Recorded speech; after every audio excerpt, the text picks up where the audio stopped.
All right, today we are diving deep into the world of Aleister Crowley. But we're doing it with a very specific guide, his own student and successor, Kenneth Grant. You see, Grant argued that Crowley's system wasn't just about strange rituals. He believed it was a hidden formula for actually evolving human consciousness. So, yeah, let's get into it. And it all really starts with this one simple-looking question. Why on earth did he spell magic with a K? I mean, it kind of looks like he was just trying to be edgy or old-fashioned, right? Well, according to Kenneth Grant, that single letter is the key that unlocks the entire system. So here's our roadmap for this explainer. We're going to tackle 5 key ideas from Grant's study. First, we'll unpack that K and magic. Then, we'll get into the core philosophy, Thelema. After that, the super controversial Scarlet Woman formula. Then, we'll look at the origin story with an entity named Aiwass. And finally, what the ultimate goal of all this, what Crowley called the great work, really is. Okay, first up, Magick with a K, and what Grant calls the Formula of 11. And believe me, this is way more than just a spelling choice. It's about numbers, symbols, and a very, very specific magical idea. Now, Crowley's official story, the one he told everyone, was pretty simple. He just wanted to separate his science of the Magi from, stage magicians pulling rabbits out of hats and what he saw as all the fakes out there. But Grant's take on it, it goes way, way deeper than that. So here's the secret meaning, the real reason for the K. K is the 11th letter in major alphabets. Now, for the ancient Kabbalists, these were mystics who mapped out the universe. The number 10 was perfection, completion, the whole shebang. So what does that make 11? It's the number of transgression. It's the one beyond perfection. So, of course, Crowley, being the ultimate provocateur, grabbed that accursed number and made it the absolute cornerstone of his entire system. So, if the formula is all about going beyond the old system, then what's the actual goal? Well, that brings us right to the heart of it all, the law of Thelema and the incredible power of finding your true will. Thelema is literally just the Greek word for will. It's the central philosophy that Crowley claimed was given to him in a text called the Book of the Law. And the entire point, the whole objective, is for a person to discover their one unique purpose in life, their highest calling, and then to live it out, no holds barred. And this, of course, leads us to probably the most famous and definitely the most misunderstood quote tied to Crowley. "Do what thou wilt shall be the whole of the law." It's 11 words, by the way. Now, this isn't a free pass for chaos or just doing whatever you feel like. According to Grant, this is the fundamental rule for an entirely new stage of human evolution. And this is the crucial part.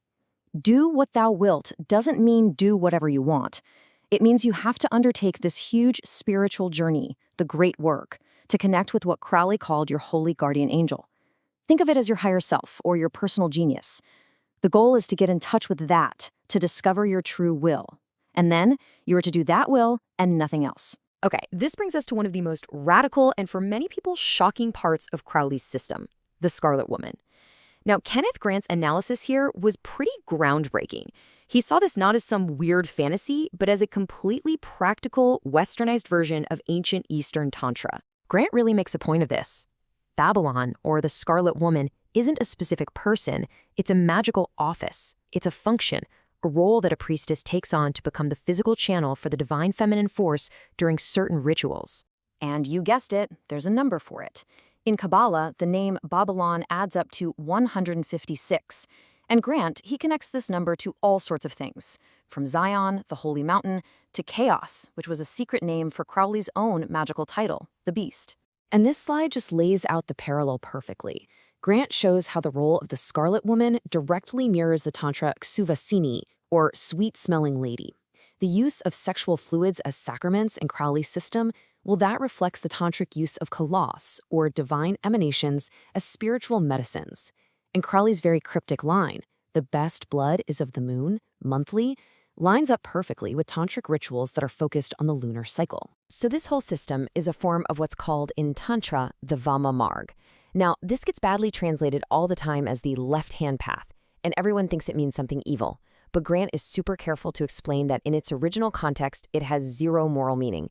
It's not good or bad, it's just a technical term for a spiritual path that works with the feminine, lunar side of energy. That's it. So, where did all this stuff come from?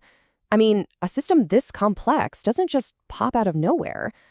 Well, according to the story, the entire thing is built on one single, world-changing event, a message from an entity that Crowley swore was not human. So let's set the scene. The year is 1904. Crowley, who'd been training in the famous magical order of the Golden Dawn, is in Cairo, Egypt. And it's there, over 3 incredibly intense days, that he claimed to receive a direct transmission, a channeled text, that would not only define his entire life, but supposedly kick off a new age for all of humanity. The voice that dictated this text belonged to an entity that called itself Aiwass. Crowley described it as a preter-human intelligence, which is a fancy way of saying it was something beyond, or outside of our normal human experience. This being dictated every word of the Book of the Law and said it was a messenger for a form of the ancient Egyptian god Horus. And the core message from Aiwass was this: humanity is entering a new eon, the eon of Horus. This is a 2,000-year-long cycle that's meant to replace the previous one, the Eon of Osiris. That was the era of the dying god religions, think Christianity, which were all about sacrifice. This new age, though, would be totally different. It would be defined by the absolute sovereignty of the individual and the powerful, independent energy of a child. So we have to ask, what is the point of all this? The special spelling, the philosophy, the secret numbers, the entities, what's it all for? Grant argues that every single piece of this puzzle serves one ultimate purpose. The goal of the great work is nothing less than the intentional evolution of human consciousness. And Grant basically lays out the steps. Step 1, you have to awaken the dormant power at the base of your spine, what in the East is called Kundalini, or the fire snake. Step 2, you learn to use and direct that incredibly powerful psychosexual energy. Step 3, you use that energy to master your subconscious, to learn dream control and operate consciously in other realities like the astral plane. And the final goal? To use this new, expanded awareness to make contact with non-human and even extraterrestrial intelligences. And you know, this wasn't just some abstract theory for Crowley. He actually took over an existing esoteric group, the Ordo Templi Orientis, or OTO, and reshaped it to be the practical, hands-on school for teaching these exact techniques. It became the vehicle for getting this work out into the world. So to just boil it all down, Grant's central argument is this: Crowley's magic is, at its core, a westernized form of Tantra that uses psychosexual energy as its fuel. Its techniques provide a step-by-step formula for contacting these non-human intelligences. And its ultimate purpose isn't about personal power trips, it's about deliberately kicking off the next stage in our evolution as a species.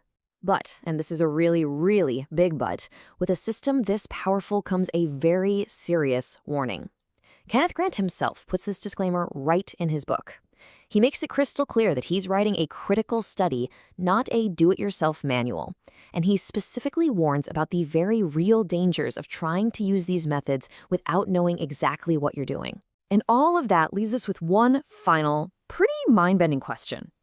It doesn't matter if you think Crowley was a prophet, a fraud, or just a brilliant psychologist.